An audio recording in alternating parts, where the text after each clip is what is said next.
Ragaya ummata Oromoodha. Shamarranii fi dargaggoon hawwanii fi manguddoon kan biyya alaatii fi kan biyya keessa jirtanilleen akkasumatti gartee hayyoottan Oromoo gurguddaan dhagaya. Nu dhukkuba yoo gartee nu dhukkube jennee himanne gartee dhukkuba keenya gartee lammata isin dhukkuba ja'amee deebifamee nutti himuun ittuu nu dhukkubsuudhaan wallaanne. Dhukkuba keenya hoggaa himanne nuti qeeroon ummata Oromoodha. Dhukkuba keenya saniif gartee doktoroonni qoricha nuulaachuu qabu nuulaachuudhaatiitu nu fayyisa malee dhukkuba keenya san isin dhukkuba ja'anii deebisanii nutti himuun waa dhukkuba keenya hin fayyifne jechuudhaan dubbii teenya jalqabna.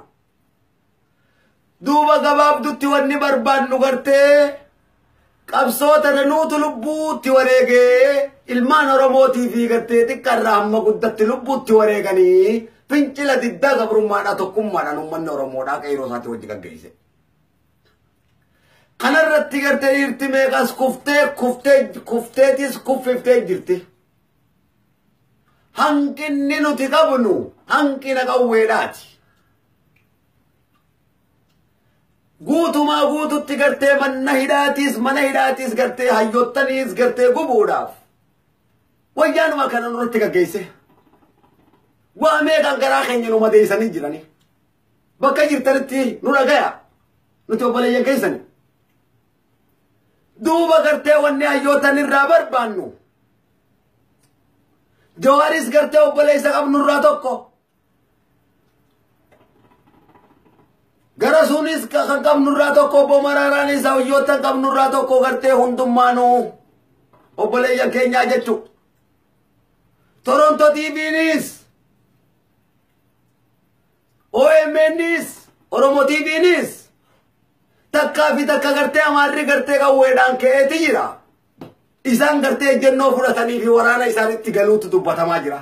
Keenya immoo waa'ee dhumiinsaatu dubbatamaa jira. Kana waan ta'eef warroottan gartee miidiyaa kanarra jirtanii fi hoggattan guutuun keessan uummata keenyatti nuu labsa'a. Qawwee nuu bitaa uummanni Oromoodhaa nuuf bitaati diina keenya dura nuutu dhaabbatee wareegamaa jechuu waraana kumaantamaan qabna waraanni uummatni Oromoo guutuun isa kanaa jechuu. Ibsa kana gartee qeeroo biyya keessaatirraa hin isinii dabarsee jechuu. Duuba qawwee nuu bitaa qawwee akka nuu bitan uummata keenyatti nuu labsa. Takkittiin barbaannu qawweedhatti deemnaa jechuun jennoo qawweetiin achi furmaanni hin jiru beeka.